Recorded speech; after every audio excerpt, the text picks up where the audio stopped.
Hi, so today, obviously we're not in a regular classroom, or classroom at all, with everything that's been going on.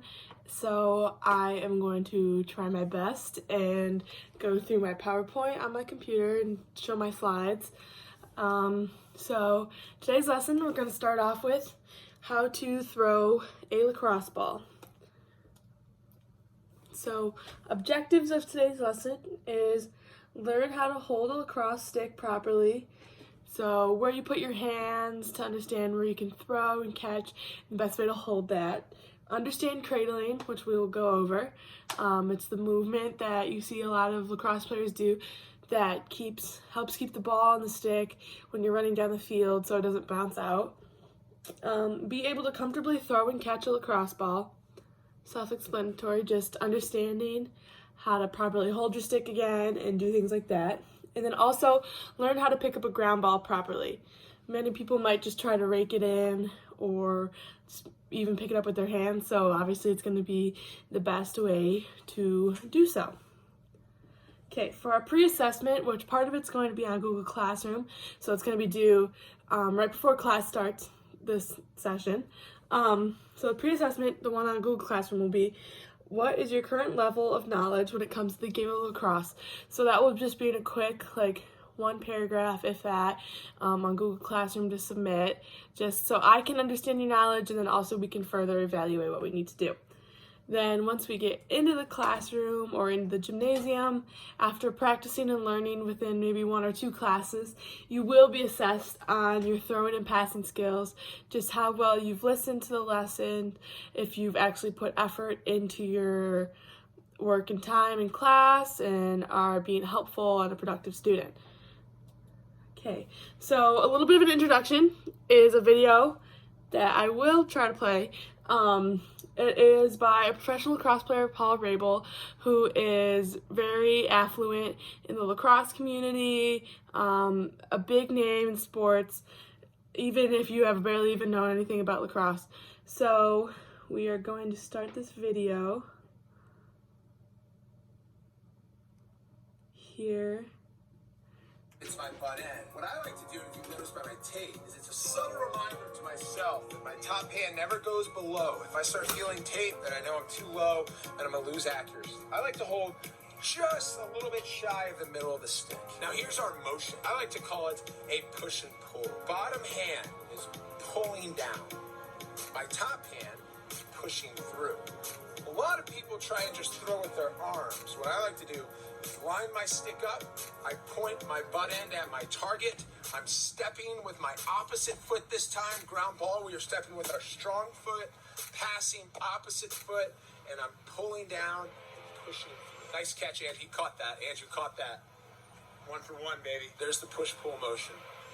Pulling down, he also caught that one too. And pushing through. A lot of us have a poor follow-through, meaning we might throw sidearm here and we're pulling across our body. Even though this is a good lesson for Andrew, so I hope you're listening.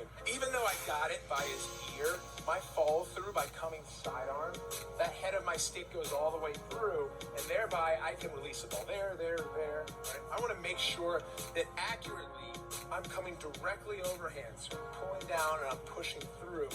My follow-through is directly at his stick. See the head of my stick? It's pointing there. If I turn, I don't want my stick to be doing that because the ball can carry to the left. So I want to try and get it straight through. Toss that back. There you go, baby. He's listening. Okay, so quick video of that. Paul, again, is a very just knowledgeable source to go through. He has lots of videos on his YouTube channel, lots of things. He has a very big social media presence. He runs a lot of things on Twitter, Instagram, YouTube, things like that. So if you are interested, you can look him up. He is just a very big name in the sport and does a lot to help the sport too and just help it grow.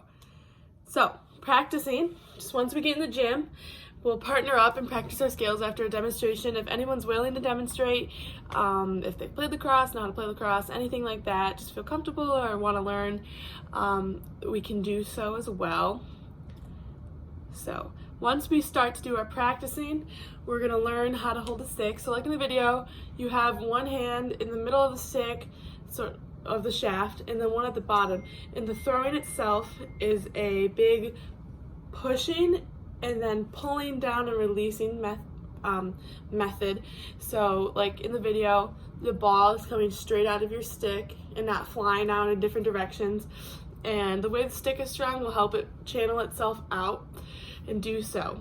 Also, when it comes to catching, you want to think of it as like you're catching an egg. So you don't want to have like a death grip on your stick because the ball will bounce out.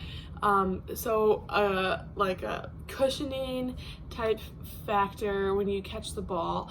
So as the ball's coming into your stick, you're holding it pretty lightly, not super light where you drop it, but light enough where it'll hit the stick and you can bring it back to your shoulder and catch it. And then also when you're playing, you will want to have what we call triple threat. So it's where you have your elbows out, up and out, so you can pass, catch, or shoot from that position and get anything done and be ready. Also, when we are looking into more things, it'll be cradling. So cradling, like I said before, is the method that people use to keep the ball and the stick as they're running down the field. So when you cradle, it's usually you can go from your ear to your ear, so your dominant hand, say you're right-handed, so your right hand will be in the middle of the stick, your left hand will be in the bottom. You will cradle from ear to ear across your body as you're running.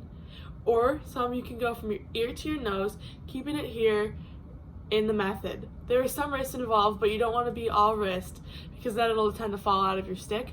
It is a windshield wiper across the body motion. When it comes to ground balls, it's a whole nother thing. Between the men and women's game, there are some differences when it comes to this. Personally, I know the women's game a little better, but when it comes to ground balls, a good key thing to think of is that you don't want to rake over the ball or just run yourself over it. So when you're coming for a ground ball, the ball is on the ground and you want to plant your opposite foot. So again, saying that we're right-handed, you're going to plant your left foot next to the ball. Either foot, honestly, but to be technical, your left foot. As you're coming up to it, you want to bend down like you're shoveling snow, and you get your knuckles almost all the way to the ground and continue to scoop through. If you try to stop, your stick will dig into the ground and you're not going to get the ball. Some people in the guys' game, they can rake the ball, so say this is a ball, and have your stick and push it over and come into your stick. But to be more precise about it, you would most likely just want to run through the ball and pick it up, and then you have it here again in our triple threat position, knowing that you can cradle, do anything from that position. Okay, to continue on our post assessment, which will also be on Google Classroom once we're done with our lesson and done with the sessions in class. The question that you're going to be answering is, after this lesson, how has your knowledge of lacrosse grown? Do you feel more comfortable throwing and catching a lacrosse ball?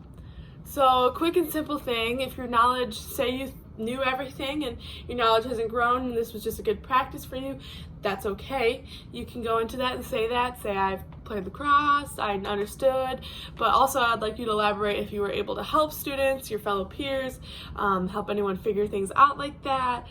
And then to continue on, it would be, do you feel more comfortable throwing and catching a lacrosse ball? So, did you not know anything previously before that? Has this helped you hone in your skills more? Is this something that you're interested in? Or is it something that, nope, I've done it, I tried it, I never want to do it again? Hopefully that's not the answer. But we can continue on with that, and this is going to be a very fun and great lesson that I'm excited for. It should be a really good time, and I hope everyone continues to stay safe and healthy and has a good rest of their semester.